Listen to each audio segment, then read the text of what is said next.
Psychic reading. My God, she is stunning.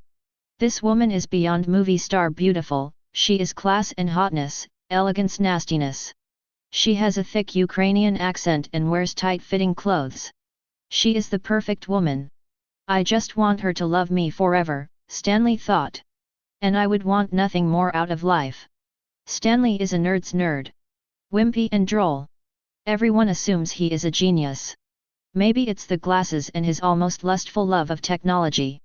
But Stanley is not a genius. He has a good job as a computer programmer, sure, but anyone can learn that stuff.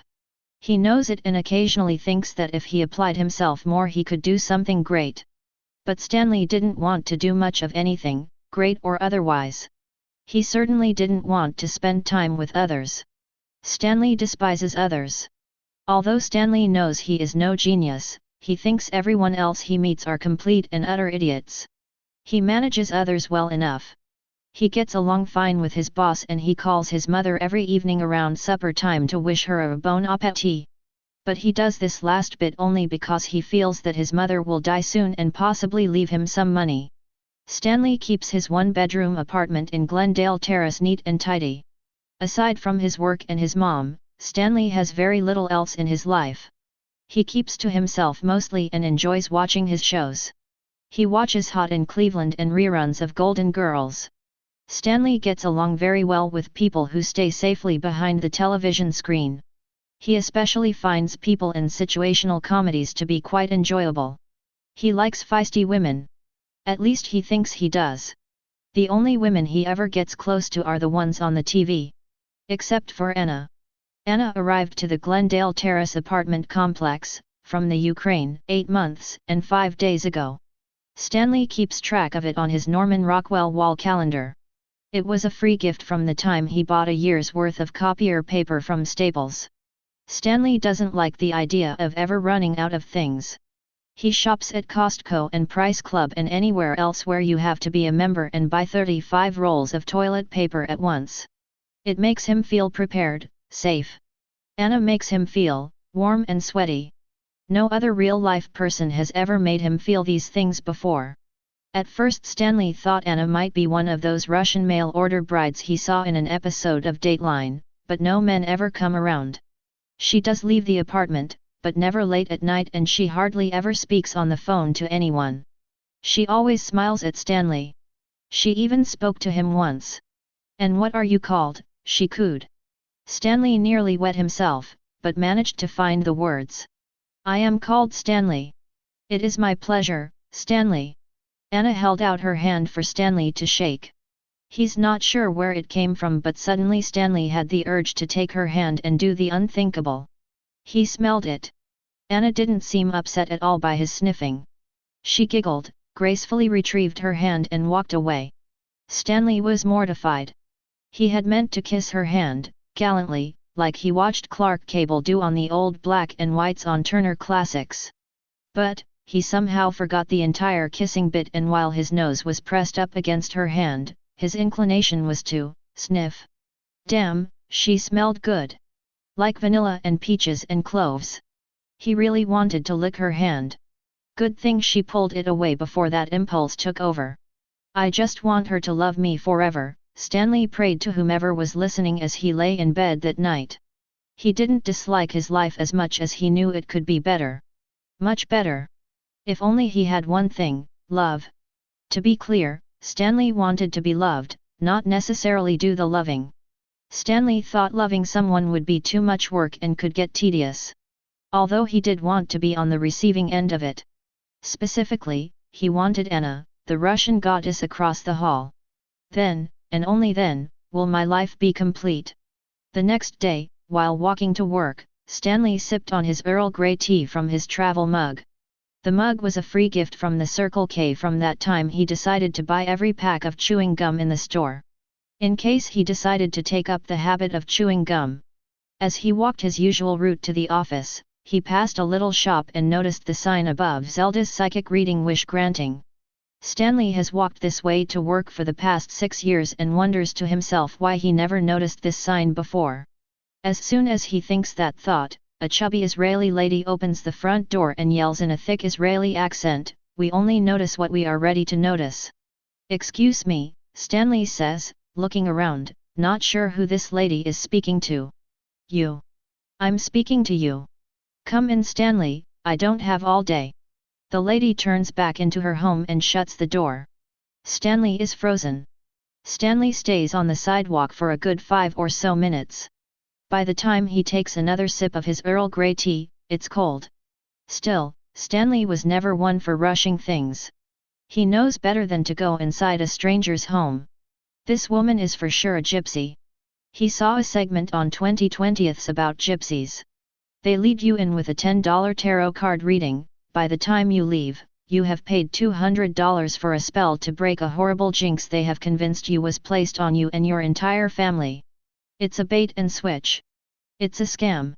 It's bad, evil, mumbo jumbo, and Stanley may not be a genius, but he's not falling for it. But, how did she know my name? Stanley puts his travel mug down near the front door. He places his hand on the doorknob and slowly, very slowly, gently pushes it open. Come in already. The door is not going to bite you. Push the damn thing open, the lady commands. Stanley looks around the place and is disappointed. It looks like a normal home. There are no gargoyle statues or witchy-type artifacts, no candles burning, no tarot cards, not even a crystal ball. What sort of gypsy was this anyway? I am no gypsy. Sit your ass down and tell me what you want, the lady instructs. Stanley sits. Who are you? How do you know my name? He asks with a hint of fear in his voice. What's the matter, you can't read? I'm Zelda, like the sign says. I know your name, because I am psychic, also like the sign says. Now, give me your hand. Stanley hands over his hand. Zelda closes her eyes. She speaks softly, once in a life, if you are very lucky, you will ask for a wish, from the bottom of your heart, with all of your might, and in that exact moment, if all the planets are aligned and it is very silent, and if you are ready to receive, your wish is heard and granted. You, Stanley, are very, very lucky. I am. Stanley asked, surprised. And since you won't tell me, I will tell you, you want this woman, Anna, to love you forever, yes? Zelda asked. Yes, that's true. That is what I want. Zelda studied him a bit longer. What if I told you that this Anna is destined to meet someone else? Someone she will be very happy with. The man of her dreams. Stanley interrupts Zelda, that's me, I can be that, the man of her dreams. Silence. Zelda demanded.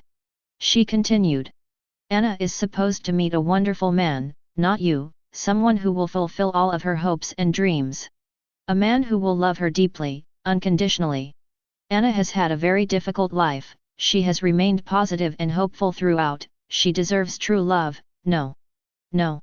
Stanley demands, crashing his fist down on the table. Zelda takes a moment to consider Stanley. She continues.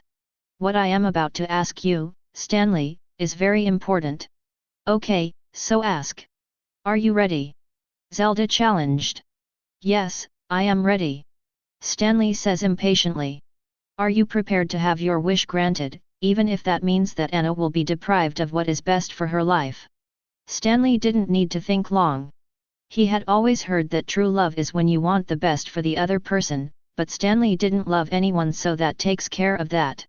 After all, he had only exchanged a few words, and a sniff, with Anna. Still, he was sure of one thing, he wanted Anna. For himself. And he wanted her to love him forever, regardless if it was what was best for her. This is his wish and he will not be talked out of it. Yes, I am sure. Stanley replied, getting a little bored with this Zelda person. Very well. Zelda closed her eyes once more and smacked the top of Stanley's head. Hard. Ouch, what was that for? Stanley asked as he massaged his head. Done. Your wish will be granted this evening. That will be $20. Thank you and good luck. Zelda gets up to smoke a cigarette. Stanley puts a $20 bill on the table and asks, but, what do I do? In between puffs Zelda instructed, just go to her, knock on her door. You won't need to say anything. She will fall in love with immediately, just like you want. Now, shut the door behind you, I don't want flies to get in. Stanley could barely concentrate at work. He thought, if Zelda was not a gypsy but an actual, true wish granter, that his life will never be the same again. He will have his meals prepared for him, his shoes shined, sex whenever he wanted with a ridiculously sexy woman. How can this be possible? And for only $20? But Zelda did not say he had a curse, and she did not tell him to buy anything else or to come back in a week or anything like that, so, maybe this really is happening.